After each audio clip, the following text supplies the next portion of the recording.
ये कहानी West Virginia के सबसे दूर के जंगलों में शुरू होती है। एक सुनसान पहाड़ी पर एक कपल रिच और हेली चढ़ाई करते हुए दिखाई देते हैं। रिच सबसे ऊपर पहुंच जाता है और सामने एक गंदे पानी की धारा को पहचानता है और खुद पर जीत का जश्न मनाते हुए वो तुरंत हेली को ऊपर आने के लिए कहता है। अब हम देखते हैं कि हेली का पैर चढ़ते समय फिसल जाता है, लेकिन खुद को संभालते हुए वह दोबारा चढ़ने की कोशिश करती है। वह रिच को मदद के लिए बुलाती है, लेकिन उसे सामने न देखकर घबरा जाती है। अचानक वह चौंक जाती है जब उसके चेहरे पर खून की कुछ बूंदें गिरती हैं। वह रिच को देखती है जिसे किसी ने नीचे गिरा दिया होता है। इससे पहले कि वह कुछ समझ सके, कोई उसे ऊपर खींचने की कोशिश करता है, लेकिन वह खुद को संभालती है और अपनी रस्सी काट लेती है। लेकिन पकड़ खो देने के कारण वह नीचे गिर जाती है, जहां उसे रिच की लाश दिखाई देती है। उसे देखकर वह रोने लगती है। उसी समय पहाड़ से कुछ आवाजें सुनाई देती हैं।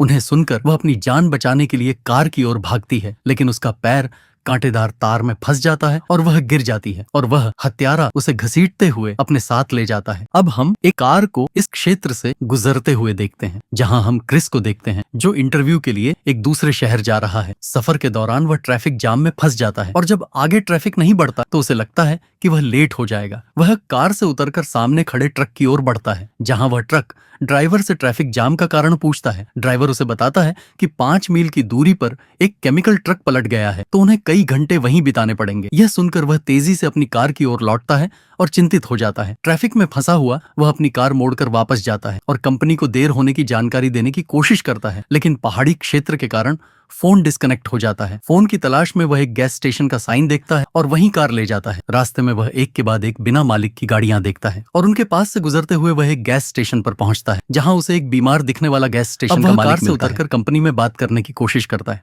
लेकिन वह संपर्क नहीं कर पाता क्योंकि फोन काम नहीं कर रहा होता। अब वह गैस स्टेशन के मालिक से उस दूसरी सड़क के बारे में पूछता है जो शहर की ओर जाती है, लेकिन वह उसका जवाब नजरअंदाज कर देता है। अचानक उसकी नजर वहां टंगे एक कटे हुए मैप पर जाती है, जहां उसे एक कच्ची सड़क दिखाई देती है जो शहर की ओर जाती है। अब वह इस सड़क के बारे में गैस स्टेशन मालिक से पूछता है। यह सुनकर वह उस रास्ते पर जाने की सलाह देता है। अब वह उसी रास्ते पर आगे बढ़ता है और घने जंगलों को पार करते हुए एक इंटरसेक्शन पर पहुंचता है, जहां वह शॉर्टकट का बोर्ड देखता है। इस पर सोचते हुए वह अपनी कार को उस कच्चे रास्ते पर मोड़ देता है और तभी उसे एक मरा हुआ हिरण दिखाई देता है, जिसकी वजह से उसकी कार सामने खड़ी गाड़ी से टकरा जाती है। दोनों कारों में जबरदस्त टक्कर होती है, लेकिन क्रिस बच जाता है। अब उस कार के मालिक उसके पास आते हैं और उसके स्वास्थ्य के बारे में पूछते हैं। खुद को संभालते हुए वह अपनी गलती के लिए माफी मांगता है और हुए नुकसान की भरपाई करने की बात करता है। साथ ही वह पूछता है कि उनकी कार बीच सड़क में क्यों रुकी थी, जहां फ्रांसिन जवाब देती है कि किसी ने सड़क पर कांटेदार तार बिछाया था, जिससे उनकी कार का टायर पंचर हो गया। उनमें से एक दोस्त सुझाव देता है कि वह पहले वाले गैस स्टेशन जाकर कॉल करें, लेकिन क्रिस उन्हें वहां जाने से मना करता है। सब मिलकर अकेले आगे जाने का फैसला करते हैं, लेकिन इवान और फ्रांसिन गाड़ियों की देखभाल के लिए रुक जाते हैं। अब वे रास्ते में एक मरे हुए नेवले की लाश देखते हैं। ऐसा लगता है जैसे किसी ने उसका पेट चीर कर फेंका हो। थोड़ी दूर चलने पर उन्हें कुछ कारों के जलते हुए टायर दिखाई देते हैं, लेकिन वह आगे बढ़ने के लिए कहता है। उधर हम फ्रांसिन और इवान को देखते हैं, जिन्हें नजदीकी झाड़ियों में कुछ हलचल महसूस होती है। इवान जाकर जांचने की कोशिश करता है, लेकिन फ्रांसिन को जब वो दिखाई नहीं देता तो वह चिंतित हो जाती है। वो उसे ढूंढने के लिए जाती है। चलते हुए वह इवान का जूता देखती है और पास जाकर उसे इवान का कटा हुआ कान भी दिखता है। ये देखकर वह रोने लगती है। तभी कोई शख्स अचानक हमला कर देता है और फ्रांसिन को मार डालता है। अब हम बाकी बचे लोगों को सड़क के आखिरी छोर पर देखते हैं। चारों लोग मदद के लिए एक रास्ते पर आगे बढ़ते हैं। चलते चलते उन्हें एक घर दिखाई देता है और वे वहां मदद की उम्मीद से बढ़ते हैं। क्रिस वहां कई गाड़ियां देखता है और चिंतित हो जाता है। वह दरवाजा खटखटाता है, लेकिन कोई नहीं होता। वे सब अंदर चले जाते हैं ताकि फोन या मदद ढूंढ सकें, जहां उन्हें एक डाइनिंग टेबल दिखती है। इससे पता चलता है कि इस घर की सफाई बहुत समय से नहीं हुई है। दूसरी ओर उन्हें कई चश्मे और कार की चाबियां मिलती हैं। जैसे ही फ्रिज खोलते हैं वे हैरान रह जाते हैं। उन्हें फ्रिज में इंसानी अंग मिलते हैं। जेसी को वही कांटेदार तार दिखता है जिसने उनकी गाड़ी का टायर फाड़ा था। अब चारों भागने की कोशिश करते हैं। इसी समय क्रिस खिड़की से झांक कर देखता है कि एक गाड़ी आ रही है। चारों पीछे के दरवाजे की ओर भागते हैं, लेकिन दरवाजा बंद पाकर वे डर जाते हैं। दूसरी ओर हम देखते हैं कि हत्यारा कमरे में आता है और फ्रांसिन की लाश अंदर फेंक देता है। क्रिस और जेसी जो पास ही छुपे होते हैं, डर के मारे उसकी लाश को देखते हैं। अब हम देखते हैं 3 कैनिबल्स को जो फ्रांसिन की लाश को टेबल पर रखते हैं। वे अपने तेज औजारों से उसका शरीर काटने लगते हैं। यह खून देखकर जेसी चीखने वाली होती है तो स्कॉट उसका मुंह बंद कर देता है। कुछ देर बाद वो कैनिबल्स खाना खाकर गहरी नींद में चले जाते हैं। अब मौका देखकर सब चुपचाप भागने की कोशिश करते हैं, लेकिन तभी एक कैनिबल उन्हें देख लेता है। उसे देखकर सब पीछे की ओर भाग जाते हैं। पहले ही झलक में कैनिबल्स वहां पहुंच जाते हैं और उन्हें ढूंढने लगते हैं। क्रिस उनका ध्यान भटकाने के लिए उनकी गाड़ी चुराने की कोशिश करता है। वह जोर से चिल्लाता है ताकि कैनिबल्स का ध्यान उसकी ओर हो जाए, लेकिन एक कैनिबल उसे गोली मार देता है, जिससे वह गिर जाता है और घायल हो जाता है। ये देख बाकी 3 लोग हैरान रह जाते हैं। अब हम देखते हैं स्कॉट जो जंगल की ओर भागता है। वह एक ट्रक देखता है और उसकी ओर बढ़ता है।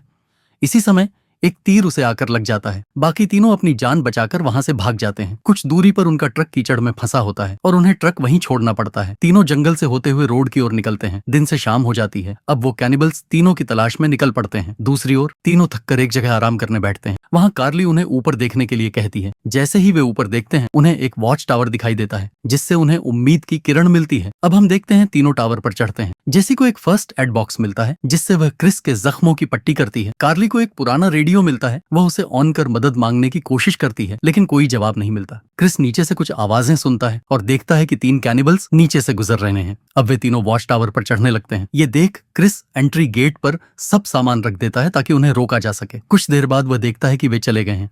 अब कार्ली फिर से रेडियो पर उनकी लोकेशन ब्रॉडकास्ट करने लगती है। तभी कैनिबल्स रेडियो की वायर काट देते हैं और वॉच टावर में आग लगा देते हैं। आग में घिरते हुए कार्ली एक डिब्बा लेकर खिड़की तोड़ती है ताकि अपनी जान बचा सके। क्रिस नीचे पेड़ों को देखता है और तीनों पेड़ों पर कूदकर अपनी जान बचाते हैं। अब वो तीनों कैनिबल्स उन्हें देखते हैं और पकड़ने के लिए पेड़ों पर चढ़ना शुरू कर देते हैं। उन्हें आते देख तीनों एक पेड़ से दूसरे पेड़ की ओर जाने लगते हैं। पेड़ पार करते वक्त एक कैनिबल कार्ली के पास पहुंच जाता है। मौका पाकर वह उसे चेहरे पर हमला करते हुए 2 टुकड़ों में काट देता है। अब क्रिस उठकर खुद को संभालता है। उसे एक गाड़ी की आवाज सुनाई देती है। वह पुलिस वैन होती है। वह भागता है और गाड़ी को रोकता है। जैसे ही पुलिस वाला उसकी मदद के लिए बाहर आता है एक तीर उसकी आंख में घुस जाता है। अब हम देखते हैं कि एक कैनिबल क्रिस को मारने आता है लेकिन क्रिस गाड़ी के नीचे छुपकर जान बचा लेता है। कैनिबल झुककर उसे ढूंढने की कोशिश करता है लेकिन उसे वहां कुछ नहीं मिलता। अब हम एक घर को देखते हैं जहां कैनिबल्स ने जेसी को कैद किया होता है। एक आंख वाला कैनिबल जैसे ही जेसी को मारने आता है उसे बाहर से गाड़ी की आवाज सुनाई देती है। आवाज सुनकर वह दरवाजे की ओर जाता है। उसी वक्त क्रिस अपनी कार से उसे टक्कर मारकर कुचल देता है। वह गाड़ी से उतरता है और एक नुकीले तीर से आखिरी दरिंदे को भी मार गिराता है।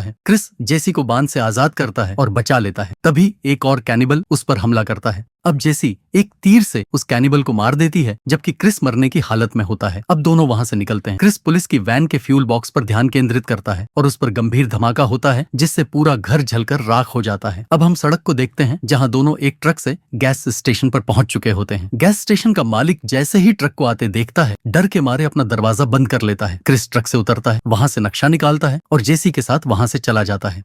अगर आपको ये वीडियो पसंद आई हो तो इसे लाइक जरूर करें, दोस्तों के साथ शेयर करें और ऐसी ही रोमांचक कहानियों के लिए चैनल को सब्सक्राइब करना न भूलें।